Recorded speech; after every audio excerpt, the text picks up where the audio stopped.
Hey guys, welcome to the Daily Word Bible Study, a plain and simple book by book, chapter by chapter, and verse by verse study through the entire Bible. Currently, we are in Matthew chapter 17. We're going to slip over into chapter 18 um, because it's going to be a very, very interesting question that is going to keep coming up among the disciples, and that is, who is the greatest? Who would be the greatest among them? And so obviously that question is going to have, to me, very relevance for for us today. Okay, so all right, so excuse me. So let's get into it. And really, truthfully, I'm always amazed.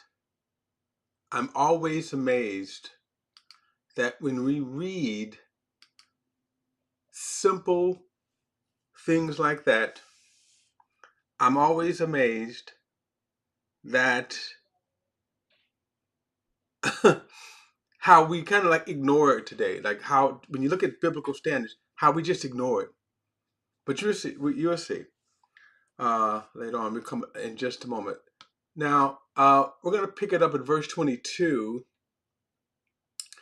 And I did,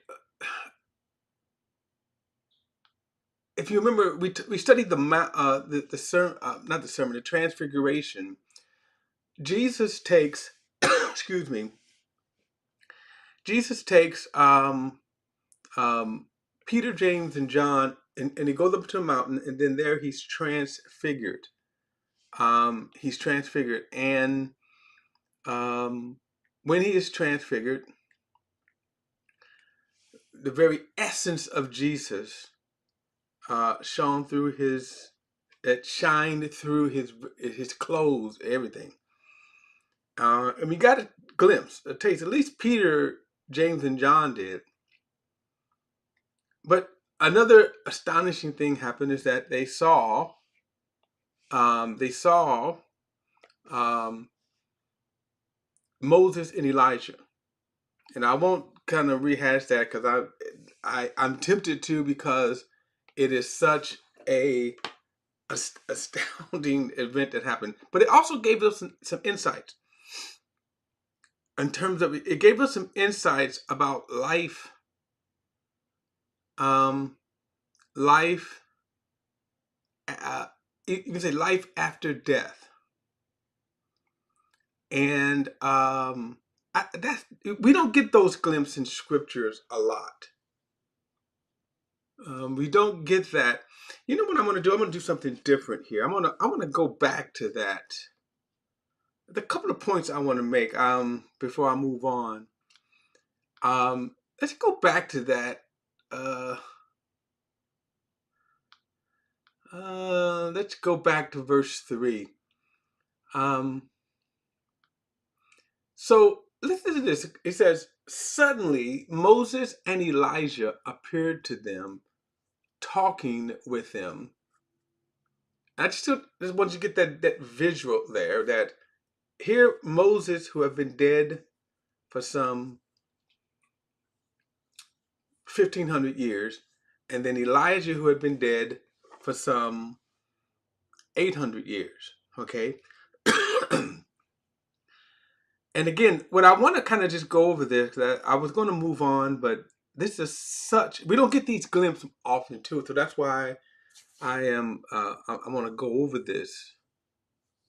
And then you can say this is kind of a special study in that, again, this is just so amazing to me, because again, just in this short sentence, we get a glimpse of what it's going to be like after you die.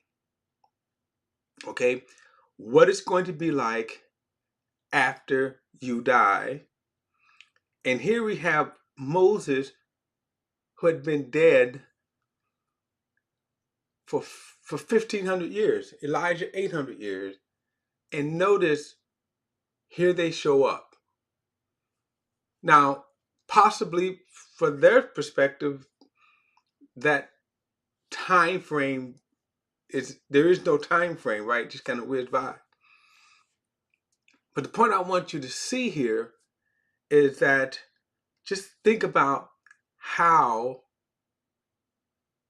time, what the reality is, and why even sometimes God, excuse me, God is not as concerned. Let me say this: God is not as concerned about death as we are. And sure, when a loved one dies, we're hurt, we grieve. As I often say, when you think about, here is my two hands joined together, I can let them go.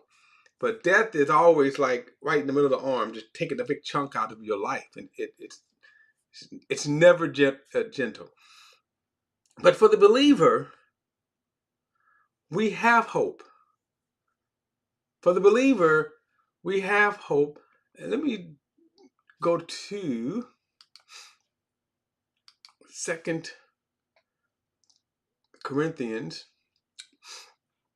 2 Corinthians, as one man like to say.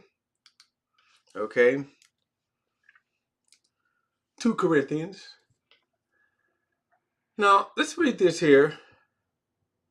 He says, verse 1 says, for our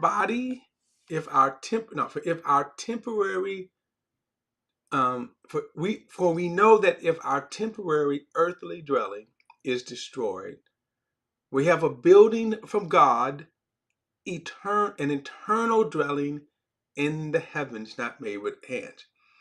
Now, from a Christian's perspective, okay, you have to understand here, this is the hope, the you can say the promise of what's to come for us. And now watch what he says. Indeed, we groan in this body, desiring to put on our dwelling from heaven, since we are clothed, we will not be found naked. Indeed, we groan while we are in this tent, burdened as we are, because we do not want to be unclothed, but clothed, so that mortality may be swallowed up by life. And the one who has prepared us for this very purpose is God, who gave us the Spirit as a down payment. And there's a lot we can unpack with that. I'm just going to make a quick statement here, that when we ask the question, what happens when you believe? When we say you are saved, what happens to you when we believe? What happens? What happens when we believe? Okay. And here's the thing: we are saved. We're not trying to get saved. We're not working on getting saved. But notice what he says here. We are sealed, right?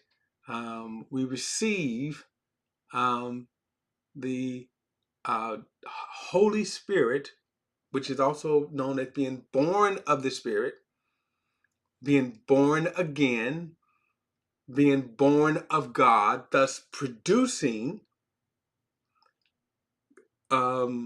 salvation, eternal life, sonship with God. God is our Heavenly Father. And it's not that it is not a figurative language either.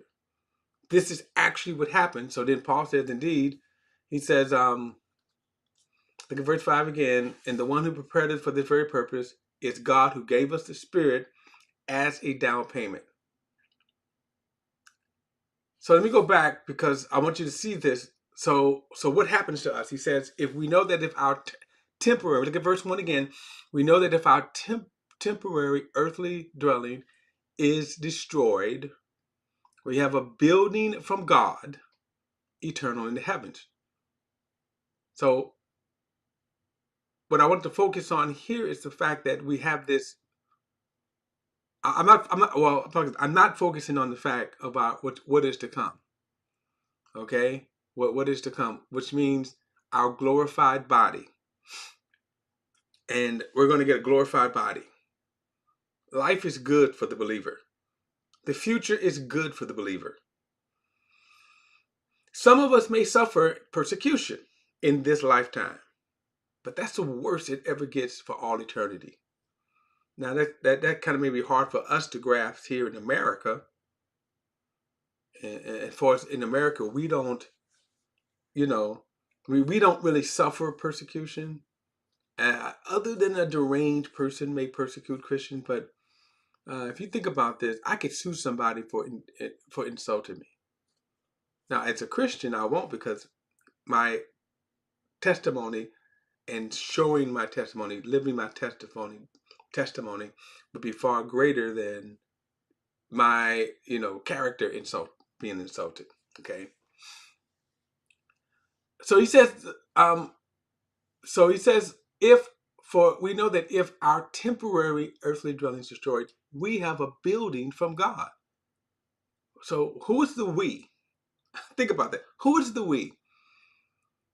So then he says, indeed, we groan in this body, desiring to put on our dwelling from heaven. We do. We want that glorified body. The bodies that we're in now is cursed. It is dying. It is getting weak, right? So God has promised us a new body that's going to be like that of Jesus. So he says, but I want you to notice the we, which is our spirit and soul, or what Paul may call our inward man. Let me just kind of show you that.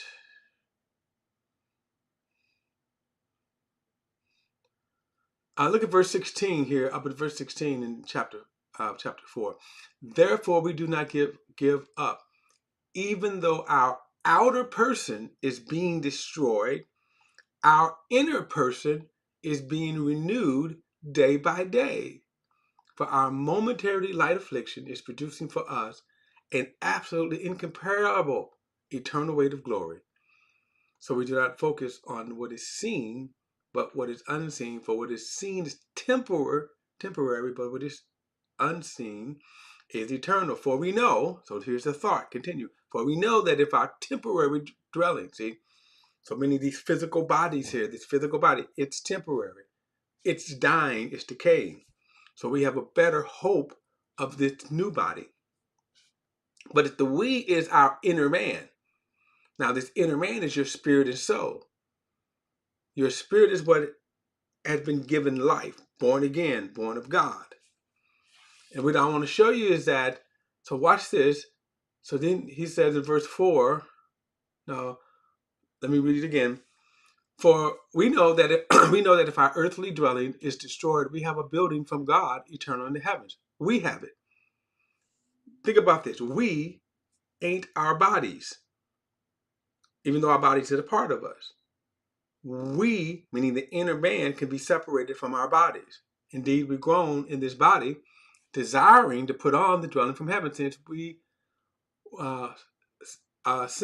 when we are clothed, we will not be found naked.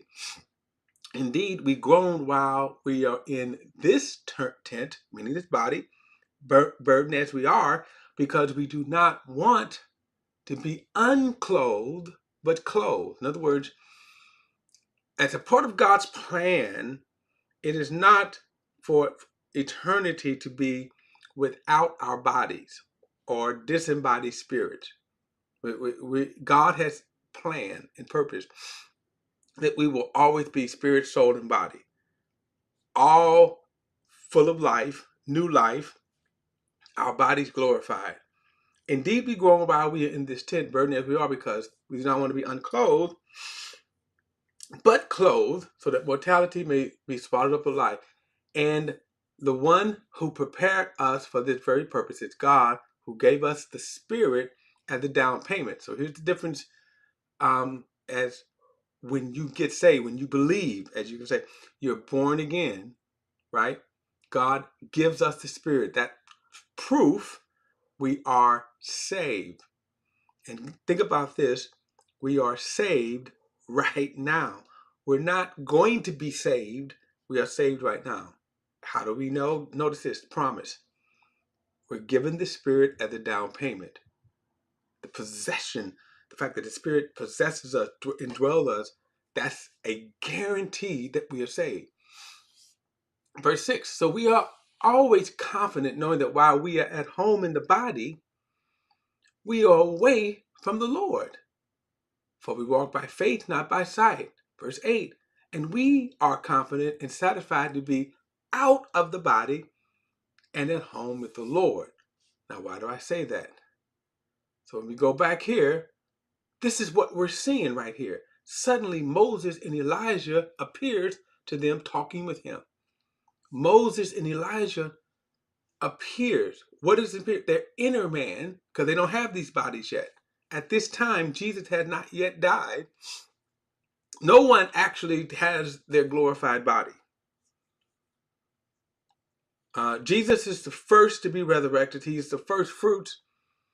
And then it says they at his coming in 1 Corinthians chapter 13. So what we're looking at is Moses. And think about this. They look the same. So you look the same as your body. Probably your inner man looks better. Right? And your glorified body will look even better. So the idea is that, again, so we can answer a whole lot of questions. Well, we can get glimpses of a lot of questions is, will we know one another in heaven? Well, think about this. Peter and them was able to say, hey, there's Moses and there's Elijah. How did they know that? Especially when you get free from the weakness of the flesh. But I want you to see, so when we say, what are we looking at here, since Moses' body is somewhere buried? We don't know exactly what happened to Elijah's body. He was taken up in a whirlwind, and then he disappeared in the sky. He disappeared. But we know that he did not go to heaven because flesh and blood cannot enter the kingdom of God. So we know that. So in other words, what are we looking at? Their inner man. Now let me show you another example. Let's go to 1 Samuel. I kind of mentioned this before, but let me show you this. 1 Samuel 28. Okay. All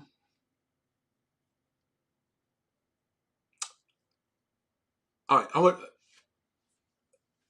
To kind of give you a setup here. Saul, the first king, had sinned against God twice, and God rejected him. And at this time, things are bad for Saul. Okay. But I want you to read this, and I'm going to skip down. And I want you to look at verse 3 says, by this time, Samuel had died, and all of Israel had mourned for him and buried him in Ramah, his city. So keep that in mind. He's dead and he's buried. Okay. Now, things get bad for Saul. God is not talking with them. And so I'm going to pick this up here at verse 8. Saul is in such despair. Okay. He is in such despair. So it says in verse 8, so Saul disguised himself by putting on different clothes and set out with two of his men. They came to the woman at night, and Saul said, consult a spirit for me. Bring up for me the one I tell you. But the woman said to him, you surely know what Saul has done. He has killed the mediums and the spiritists in the land. So why are you setting a trap for me to get killed? Then Saul swore to her by the Lord, as surely as the Lord lives, nothing bad will happen to you because of this. She said, "Who is it that you want me to bring up for you?"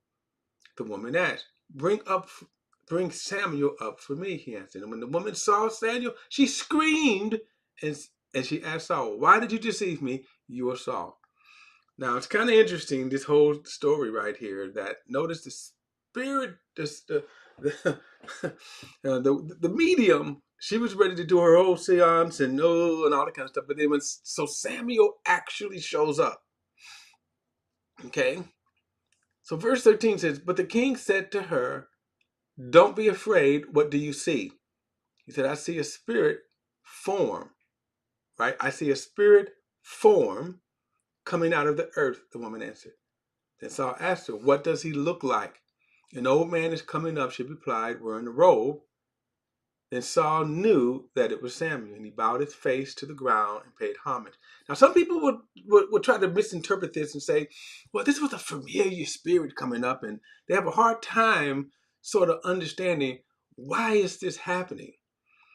The thing that I can tell you is that it's happening because in God's sovereignty, he's given a message to Saul. In other words, God sometimes do things despite, and in other words, to fulfill his sovereignty. So there's nothing here to suggest that this is a familiar spirit, because you're going to notice even the message that he gives. So if it's a familiar spirit, wouldn't he speak kind words to Saul? But anyway, so look at what he says right here, verse 15. "Why have you disturbed me by bringing me up?" Samuel asked Saul. "I'm in serious trouble," replied Saul. "The Philistines are fighting against me, and God has turned away from me. He doesn't answer me anymore through either the prophets or dreams. So I called on you to tell me what I should do." Samuel answered, "Since the Lord has turned away from you and has become your enemy, why are you asking me?" So this doesn't sound like a familiar spirit. When you go, "Everything will be all right. Everything will be all right." Anyway, verse 17, "The Lord has done exactly what he said through me. The Lord has torn the kingship out of your hand and given it to your neighbor David. You did not obey the Lord and did not carry out his burning anger against the Amalek.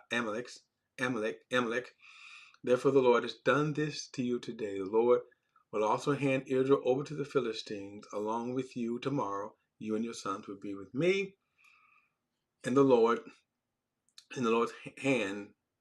Okay, and the Lord will hand Israel over to the Philistine." And immediately Saul fell to the ground. He was terrified by Samuel's words, and he was also weak. Now, again, you see Samuel, and what is it that we're seeing? Because we already know that Samuel is dead and buried. We already know this. He's dead and he's buried. So what is she seeing? She says a spirit form. Now, again, this whole episode, it basically shows, in a sense, God's sovereignty. In other words, it just simply shows God's sovereignty. And despite what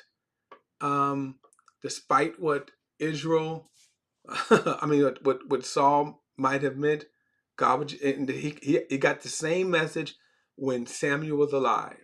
Okay, but I want you to see that there is existence after death, that there is no loss of memory, consciousness, that from what we see here, things are good. I want to share one more. I know I'm over time here, but I want to share one more, and this is found in Luke.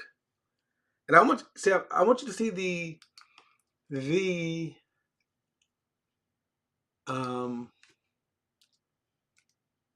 kind of descriptions. Again, we get these glimpses.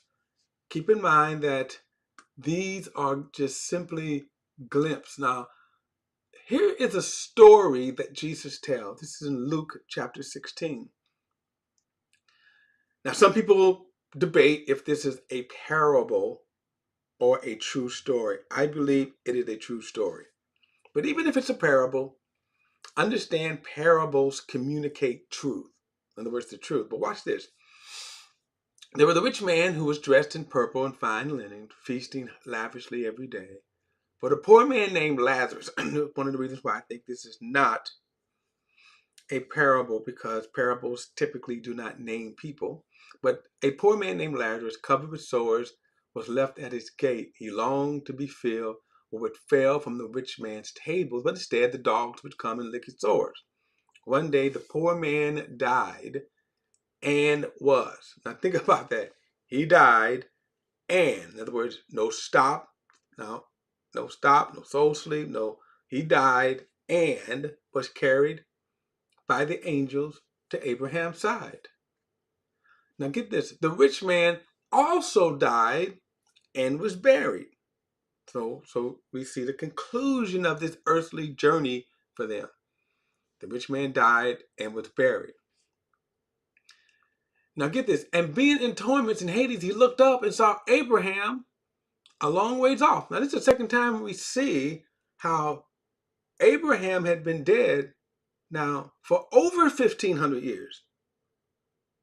So how would this man know that that's Abraham? It seems that when we shed this body, that we're not just kind of limited here. But anyway, he saw Abraham a long ways off with Lazarus at his side. Father Abraham, he called out, have mercy on me, have Lazarus dip the tip of his finger in water and cool my tongue, because I am in agony in this flame. Son Abraham said, remember that during your lifetime he received good things, just as Lazarus received bad things, but now he is comforted here while you are in agony. And besides all this, a great chasm has been fixed between us and you, so that those who want to pass over from here cannot, neither can those cross over to us.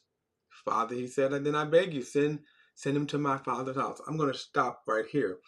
I want you to see, the point I want you to see here is, notice things go on. What are we looking at here? We know that both died. He said both died. The rich man died and was buried. But we see, and again, the afterlife, as we may call it, after death, actually, it's not really actual life, it's really after death. We see that there's no loss of consciousness. There is no loss of cognitive. And not only that, it seems to be increased because he was able to recognize a man he's never met that has been dead for over 1,500 years, closer to 2,000 years. If you think about, closer to 2,000 years. And yet you see this conversation. You see this engagement. You see Abraham, you see Lazarus, they're chilling, right? He's torment. Okay? He's in torment. But notice they are existing. They are consciousness, cognitive. There is a conversation going on. So that's what I kind of wanted to kind of focus on, to kind of look at this when we see this here, that Moses and Elijah appeared to them talking with Jesus. They showed up. Same scenario. And we see kind of these three examples of existence after death. Okay? Existence after death.